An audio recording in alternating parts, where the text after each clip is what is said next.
கடந்த சில தினங்களுக்கு முன்பு ஒடிசா மாநிலத்தில் ஒரு பயங்கரமான ஒரு சம்பவம் நடந்தது. சமூக வலைதளங்கள்ல வீடியோவாக வந்ததை நீங்கள் பார்த்திருப்பீர்கள். என்ன செய்தி என்றால், ஒரு பெண் இறந்து விட்டாள். அந்த பெண்ணுக்கு பேங்க்ல அக்கவுண்ட் இருக்கிறது, கணக்கு இருக்கிறது. அந்த கணக்கில அந்த பெண்ணுடைய பேர்ல சில 1000 ரூபாய்கள் இருக்கிறது. இந்த பெண்ணு இறந்து விட்டதுனால அந்த பெண்ணுடைய சகோதரர் பேங்க்ல போய், இது என் சகோதரி தான், அவ இறந்து போயிட்டாங்க, அந்த பணத்தை எனக்கு தாங்க அப்படிங்க. உடனே பேங்க்ல உள்ள ஆட்கள் வழக்கமா என்னமோ அவங்க தான் கரெக்ட், நம்ம எல்லாம் திருட வந்திருக்கிறோம், கொள்ளையடிக்க வந்திருக்கிறோம் மாதிரி ஒரு மாதிரியா பார்வை பார்ப்பாங்கல்ல, இதே பார்வை அங்கேயும் இருக்குது. உடனே அவங்க என்ன சொல்லி இருக்கிறாங்கன்னா, தர முடியாது, அக்காவா இருக்கட்டும் தங்கச்சியா இருக்கட்டும் தரவே முடியாது. எப்பங்க தருவிய?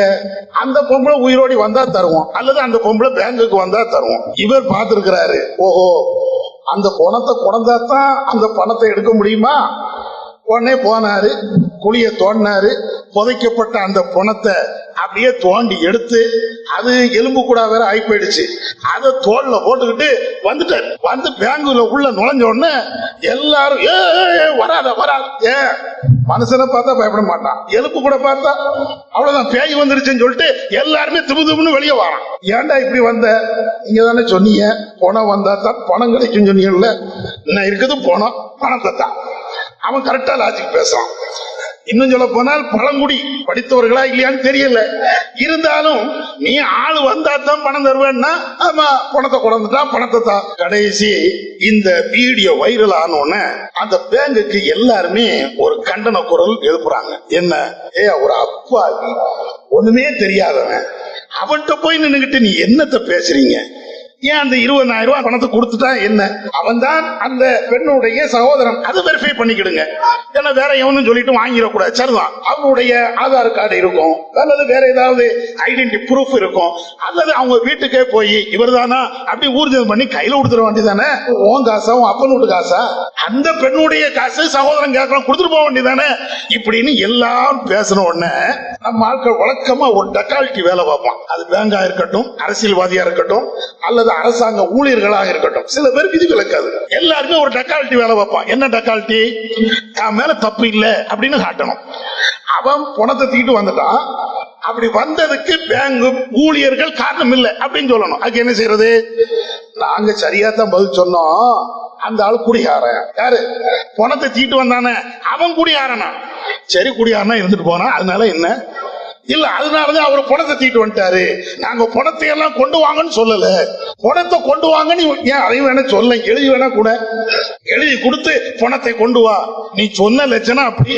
அவனும் அதே மாதிரிதான். மிஞ்சி மிஞ்சி போன ஒரு 10,000 ரூபாய்க்கு நம்ம நாடு படக்கூடிய பாருங்களேன். இதுல இன்னும் ஒரு முக்கியமான விஷயம் என்னன்னு தெரியுமா? இவரு பணத்தை தீட்டு வந்திருக்கிறாரு, அவன் பணத்தை தீட்டுவான்னு சொன்னானோ சொல்லலையோ, இப்படி ஒரு சம்பவம் நடக்காது இல்லையா? இது நடந்த இடம் எங்க? ஒடிசாவுல. அங்க என்ன ஆட்சி நடக்குது? பிஜேபி. இந்த ஆட்களை வச்சுக்கிட்டு தான் இவனுவா நாங்க பெரிய விஸ்வகுருன்னு அலைஞ்சிட்டு இருக்கிறாங்க. இவ்வளவு மாதிரி ஆட்கள் இருக்கிறதுனாலதான் இந்தியா இவ்வளவு மோசத்துக்கு போயிட்டே இருக்குது. படிப்பு அறிவு இல்ல, அல்லது பேங்க்ல வேலை செய்யறதுக்காவது படிச்சவன் தானே போய் உட்கார்ந்து இருக்கிறான். இந்த மாதிரி ஆட்களுக்கு எப்படி சொல்லி கொடுக்கணும், என்னென்ன சட்ட விதிகளை சொல்லி கொடுக்கணும், அந்த மாதிரி அறிவோ பேங்க்ல வேலை செய்யக்கூடியவனுக்கு இல்ல. கடைசி நீங்க பாத்தீங்கன்னா பணத்தை தூக்கிட்டு வெளியே கொண்டது உலகமே அப்படியே பாக்குது.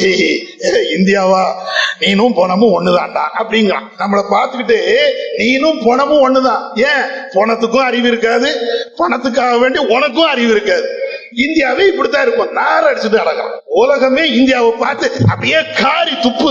இந்த லட்சணத்துல நாங்க இந்தியாவை டிஜிட்டல் உலகத்துக்கு கொண்டு போயிட்டோம். நீங்க இனிமேல் சாதாரண பரிவர்த்தனை டிஜிட்டல், எல்லாம் டிஜிட்டல், எல்லாம் கொள்ளையடிக்கிறதுக்கு. சரியா? இப்படி இவங்க பெருமை பேசிட்டு இருக்கிறான். ஆனா ஒரு அப்பாவிக்கு நீதி கிடைக்கவில்லை. அதுதான் இதுல தேவையான விஷயம். என்னன்னா, ஒரு சராசரி ஒரு மனுஷனுக்கு, ஒரு அப்பாவிக்கு, ஒரு இந்திய குடிமகனுக்கு சரியான நீதி கிடைக்கவில்லை. அதுதான், அது முஸ்லிமா இருந்தாலும் சரி, வேற எந்த மதத்தை சார்ந்தவனா இருந்தாலும் சரி, இங்க இருக்கக்கூடிய ஆட்சிகள் இப்படித்தான் இருக்கும் என்பதற்கு இது ஒரு பாடம். அல்லாஹு அக்பர், அல்லாஹு அக்பர்.